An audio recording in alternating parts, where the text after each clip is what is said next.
Welcome to the Sports Branding Podcast. In this episode, we're diving into one of the biggest, boldest, and most talked about sports branding stories of the year, the Utah 2034 Winter Olympics logo. Yes, the Olympic torch is heading back to the beautiful Utah Wasatch Mountain region, and the design world has plenty of opinions about the new logo, some positive, and others, well, they're pretty negative. We're here to break down what works, what doesn't work, and why this logo has the entire sports branding industry buzzing. I'm Tom O'Grady, and I'm joined by our co-host Brigitte Smith. Together, we bring more than 50 years of combined sports branding experience, creating, designing, producing, and even occasionally rescuing sports brands. Our goal is to give you honest, unfiltered conversations about what great sports design really involves, because we have an outstanding track record of success. But before we hit the slopes, please make sure you're plugged into our Sports Branding Network ecosystem.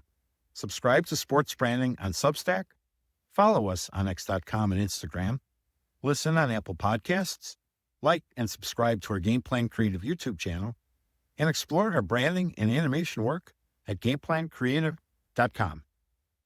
All right, now that we got business out of the way, time to zip up your parka, grab your goggles, and let's head to Salt Lake City for our breakdown of the Utah 2034 Winter Olympics logo. Hey everyone, I'm Brigitte Smith, Creative Director at Game Plan Creative. This is Tom O'Grady, founder of Game Plan Creative. I've had the great privilege to contribute to Utah sports branding history while NBA Creative Director in the 90s, and I'm very excited to discuss the new logo. But we'll get into my Utah branding background later. Again, thanks for joining us on the Sports Branding Podcast. We're talking about the recently released and already controversial Utah 2034 Winter Olympics logo design. Almost immediately after the IOC unveiled the logo, boom! The sports branding and graphic design worlds just lit up with comments and criticism.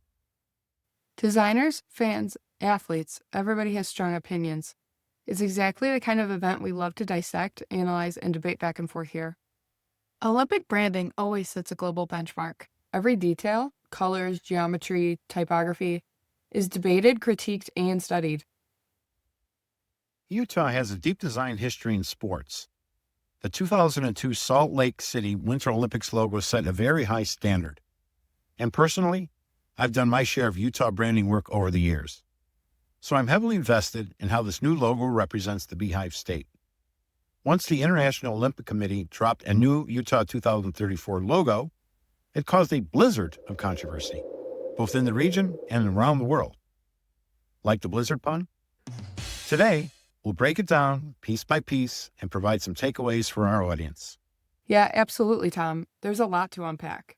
Symbolism, reactions, comparisons to past Winter Games. Eyeballs on this are intense. So let's hit the ice and have at it.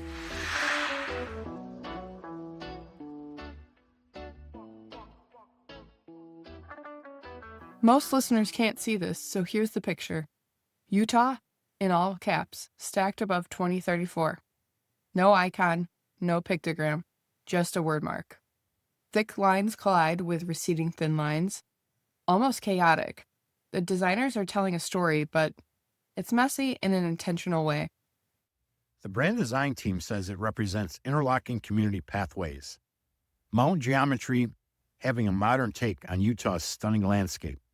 But rationale is one thing, execution is another.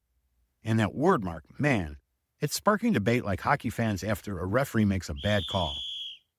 The word mark is bold, technically sharp, but too strong. Letters feel clunky, line choices a little scattered, and emotionally, for me, it doesn't hit. Gosh, I love the clunky lettering font description. I'm picturing a set of boomerangs, all with thick and thin triangular shapes and blunt, rounded edges. I'm seeing a Polynesian tiki bar stacked font. It's bold, but it's really clunky. I understand the attempt to convey a rugged landscape, but this seems to be wrestling with itself. Exactly. Think thick, cartoonish strokes fighting thin, receding lines. Stacked tight like a tug of war. Fascinating technically, but emotionally underwhelming. My take on the Utah 2034 logo is through a very personal lens. I helped to shape Utah's sports identity in the 1990s, beginning with the design of the 1993 NBA All-Star Weekend logo and event branding in Salt Lake City. The final logo was regional, very distinct, and featured the great Wasatch Mountain graphics. Those all-star logos? Amazing energy and symbolism. They are peelable designs that work individually as partial logos and when merged together are just so memorable. Yes, thank you, Brigitte. Just a few years later, I was responsible for rebranding the 1996-97 Utah Jazz. That's when they began wearing what I coined the Purple Mountain Majesty uniforms.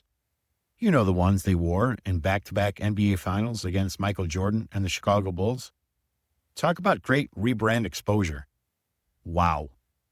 Those Jazz uniforms still resonate today. The team is constantly remaking them, but they never quite match the originals. Those uniforms are part of Utah's visual DNA. Looking closer at the 2034 Utah logo, and I just don't see Utah's visual history. Not the colors, the attitude, the mountains, any of that personality. Sure, the logo is structurally tight and well constructed, but as an Olympic logo, it seems forced. I want frosty, snowy, mountainous. I want movement. I mean, it's all missing. No suggestion of any of those icons whatsoever. Yeah, it feels more like an outdoor performance apparel logo. Something you'd find like at REI or Under Armour. Is the Utah 2034 logo good? Well, it's different. Is it memorable? Well, maybe. But is it appropriate? No, it's not appropriate to me. Let's go back a few years to do a Winter Olympics logo historical comparison. Thought we'd start in Calgary in 1988, which was a very playful logo. And then on to Torino, Italy in 2006, which has a futuristic pattern to it. It's very cool. And then Vancouver, which pays homage to the region with the totem pole concept, with much more human, warm feeling to it. And finally, in 2022, Beijing, in this kinetic, italicized motion design. This is not, however, the first time Salt Lake City and the encompassing Utah region has hosted Winter Olympic Games. In 2002, Salt Lake City was the epicenter of the sports world, with the city putting on a spectacular event. The area was a wonderful mix of modern sports venues, all surrounded by the snowy winter wonderland of the Wasatch Mountains, which served as a majestic backdrop to a very memorable Olympic Games. With the Utah 2034 logo recently unveiled, we can compare and critique Winter Olympic logos designed some 32 years apart. When placing the 2034 Utah Olympic logo next to the 2002 Salt Lake City Olympic logo, it is obviously striking to the viewer on how different these two logos are. The Salt Lake City 2002 logo has four angular V shapes in muted tones. Starting at the top, the muted yellow shapes symbolize the Olympic flame and sun. The muted orange shapes in the middle signify the beautiful Utah sunsets, and the blue shapes at the bottom represent the rugged Rocky Mountains. These shapes are all cleverly connected in the center to create a six-sided snowflake. The Salt Lake City 2002 typeface reminds me of wayfinding signage you would find at an airport. Very clean and legible from a distance. From a designer standpoint, it was probably chosen so the wordmark didn't fight the more complex snowflake icon. The Utah 2034 wordmark, not having a symbolic icon like previous Winter Olympic logos, makes it feel like it's missing something. A lack of color besides the Olympic rings also lessens the concept, while removing the emotional impact it should have for a sporting event of this magnitude. This comparison illuminates concerns we have about Utah 2034. Maybe the full Utah 2034 identity package would generate more positivity once mascots, pictograms, motion graphics are added to the entire brand package. Maybe patience is the key word here. There are some positives to the logo. It does scale beautifully, it's very versatile, it animates well, and is a strong wordmark for pattern design. Many Olympic marks go over the top complexity-wise. This logo, it definitely shows restraint. It's as simple and as bold as any Olympic logo ever. But having the Olympics being such a momentous event, this wordmark misses the spark and it's very underwhelming. I really want that only Utah could produce this icon feel and relevance. My final takeaway, boldness is great for sports branding, but the Olympics need a little more spark and magic. I'm hoping the extended identity system will bring that magic to life in the new phase. My final Utah 2034 takeaway? This is a great case study for brand designers. Sometimes the global stage demands boldness. Other times, committees choose safe creative. And the tension between those two is often where great Olympic brand identities can happen.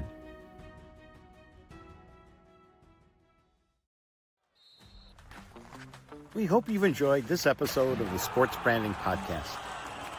Remember to please subscribe to Sports Branding on Substack. Follow us on X.com and on Instagram. Listen on Apple Podcasts. Please like and subscribe to our Game Plan Creative YouTube channel. And check out our branding and animation work at GamePlanCreative.com. Thank you for following us, and take care.